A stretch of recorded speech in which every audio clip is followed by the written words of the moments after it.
who's going to be the most important commander outside of Jayden Daniels this upcoming season? You'd like to hop in, feel free, 800-636-1067 on the listener lines. Most important player outside of Jayden Daniels. I think there's a couple ways you can go with this. I think one of the guys that I would go with here, BMitch, I think on the offensive line, it's part of why you traded for him. I think it opens up a lot because you're able now to help some of the guys on the rest of the offensive line. It maybe opens up the playbook a little bit more. But Laramie Tunsil, a left tackle that allows you to go one-on-one on that side, and Jayden doesn't have to worry about his blind side. You don't have to chip over there. You don't have to help out. And there are some demons in this division for pass rushers. If you can find ways that he can go one-on-one with Parsons, if Parsons is on that side, you don't have to help, or whoever it may be, you've got some really good pass rushers in this division. And if you've got a stud left tackle, it frees up so much of your offense by not having to constantly chip like they did last year. Mm-hmm. I was immediately thinking Laramie Tunsil, and I agree with you on that because you want your quarterback not to worry about that right his blind side. And if Jayden can just eliminate that and do whatever else he needs to do, you make him even better. And anybody that makes that dude better, they're vitally important to me. You know what I'm saying? When you have a quarterback of his caliber, I go with the offensive lineman or anybody else on the offensive line. Because I watched last year how our offense made our defense better and more efficient. Because our offense would go out there and get 8-minute, 10-minute, 12-minute drives, touchdown. Mm-hmm. That team comes on the field. You know what they're doing? They're tossing it. So the defense was able to, they know that they're not running the ball. So they play more of a pass offense. They're playing against a pass defense to combat their offense, and they were more effective with it. And the fact that people were throwing a lot on them, look how good they were overall. Yeah. You know, people sit here and act like we were horrible on defense. We weren't horrible because your offense puts so much stress and pressure on a coordinator on the other side that he cannot call his whole playbook. He calls a certain side of it. And any defensive coordinator in the world will tell you, if you're only calling offensive, like running plays or passing plays, it's easy for me to stop you. But when I don't know what you're running and you can do anything, it's a problem. But I'm going to go with the offensive line, but Larry Tunsil leading the way. 800-636-1067 if you'd like to hop in on the listener lines. I think on the defensive side of the ball, BMitch, for me, I think we were talking about it with Nicky. I think he's the linchpin of how good this defense can be. It's Marshawn Lattimore. Like, if you've got a true number one that you can stick on, again, just like there's great pass rushers in this division, there's great receivers. If you've got somebody that you can leave one-on-one and trust with CeeDee Lamb, you got someone that you can trust with A.J. Brown, it totally changes how you play defense. Yeah. And I think you saw that from them last year. I think they started to try to change how they wanted to play, but then they realized Lattimore wasn't the same Lattimore. But when you have a guy that you can just leave over there, it's – so I come back to this example all the time. It's a different sport, but it was something that kind of opened my eyes a little bit to how impactful sometimes guys can be. So when I was in Milwaukee, BMitch, they went on their NBA Finals run. They had P.J. Tucker, who they traded for, and they were facing Kevin Durant in, I think, the conference semifinals. And P.J. Tucker was guarding Kevin Durant, and Durant would get his. Yep. Durant would go out there and score 35.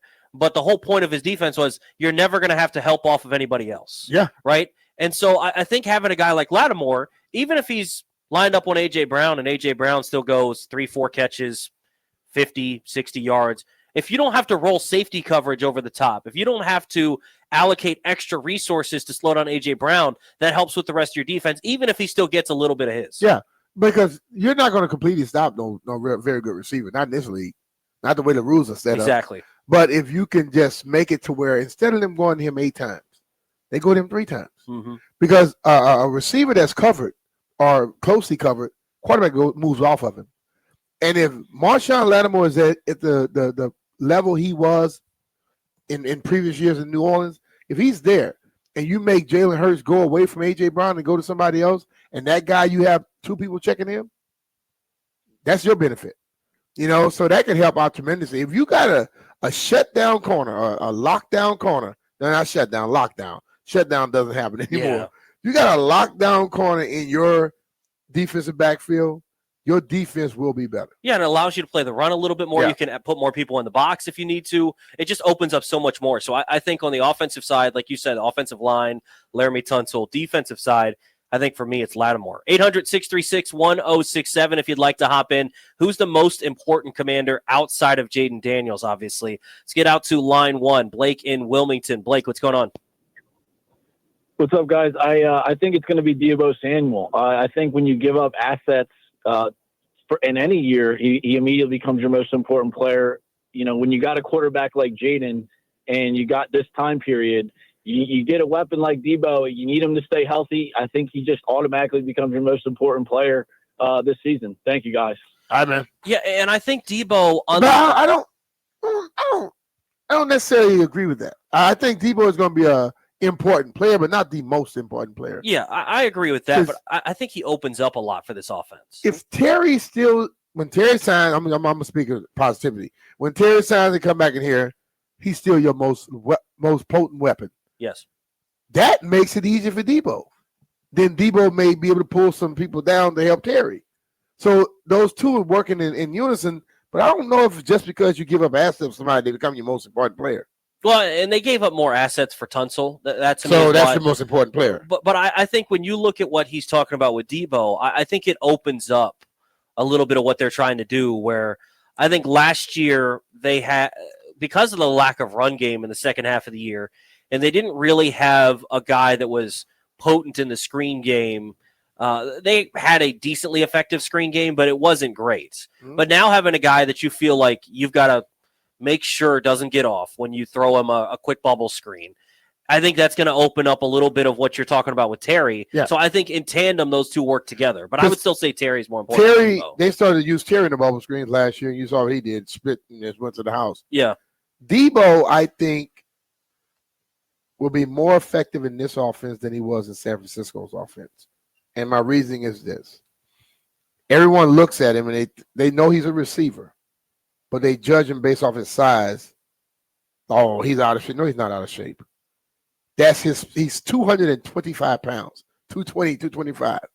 That's right. And he's only, about 6 feet at most. He's built like a running back. Yeah. But he's not a running back. Yeah. And San Francisco tried to utilize him more as a running back inside the tackles. He's been hit by tackles, DNs, and linebackers. This offense utilizes him on the edges, where he's going to deal with some linebackers, outside linebackers, safeties, and cornerbacks. They don't want to deal with him. And I think that right there is going to help him out more because he has the quickness. He's fast as hell, but he's tougher. I don't care what anybody says. There's some great cornerbacks in the league. Ain't none of them great tacklers. None of them. It's true. Okay, they cover. And they will tell you, I was paid to cover, not tackle. All right? And if he's on the edge dealing one-on-one with them, they're going to have problems trying to stop that dude. Yeah, and even when you look at linebackers in the modern NFL, he's 220. It's not like linebackers are old that are 250. Like these linebackers are maybe 10 pounds more than these. A lot of linebackers are 225 on the edges now. Yeah. You know, guys in the inside are playing at 230, 235. But the thing about it is, guys that are built like him and lift like him, okay, they know how to have leverage against those guys on the edges. And I've seen him use a stiff arm, which is a forgotten art. Put that stiff on somebody, they push you forward. So I mean, it's gonna. I'm excited about him in this offense because I know Cliff is chomping at the bit for it. 800-636-1067. Let's get out to Akko in Ohio on line 2. What's going on, man? How you doing? It's Oko. Oko, what's up, brother? Yeah, no problem. I'll go Laramie Tunsil for 3 reasons. One, obviously, we have a quarterback as good as Jayden Daniels. Number one priority has to be to protect him. Like, if you look at Cincinnati, luckily Joe Burrow, he recovered from his ACL injury, but that's luck, so we don't want that for Jayden. Number 2, I think he opens up the playbook. I think we have somebody that can block like Laramie Tunsil. There's just, like, a lot more you can do. He's very athletic and big. And then number 3, I'd say just the mentorship. We just drafted a left tackle and Josh Connolly Jr. we assume that he'll get that right tackle spot. We saw what Mariota did for Jayden last year, being that veteran presence, and I think Tunsil can be that for Connerly. So I'll go Laramie Tunsil. Good stuff. Appreciate the phone stuff. call. Yeah, and I think too, I think for the most part, people wanted an edge rusher in the draft, but there was some discussion about a running back in the first round, which I don't know how real that was. There was also discussion about a wide receiver, and people wanted some explosive playmaker or something in the offense. And I think the way that they went about it, which shows how mature of an approach Adam Peters has, is they said, look, we don't necessarily need the explosive playmaker. We need to make sure we have protection so we can get it to the playmakers we have. Yeah, true. And that's what they did. You know what can make the playmakers you have explosive? If their line is blocking better and they don't get touched until they're 3-4 yards down the field. We may have an explosive playmaker on a team that happened to come in the 7th round. I love that guy too. Okay, Krosky Merritt, he got screwed by the NCAA, didn't get a lot of play. But then when he went where all the stars were of college in the East-West Shrine game, who got the MVP? Yeah, he did just fine. Who stood out? So that kid, yes, I know most people, he's a 7th rounder. Don't be fooled by the round someone's drafted. Sometimes you get drafted in a certain round because you went to a certain school. But once you get into training camp, the coaches go, this dude can play. That kid, I think, is going to make a difference throughout this year.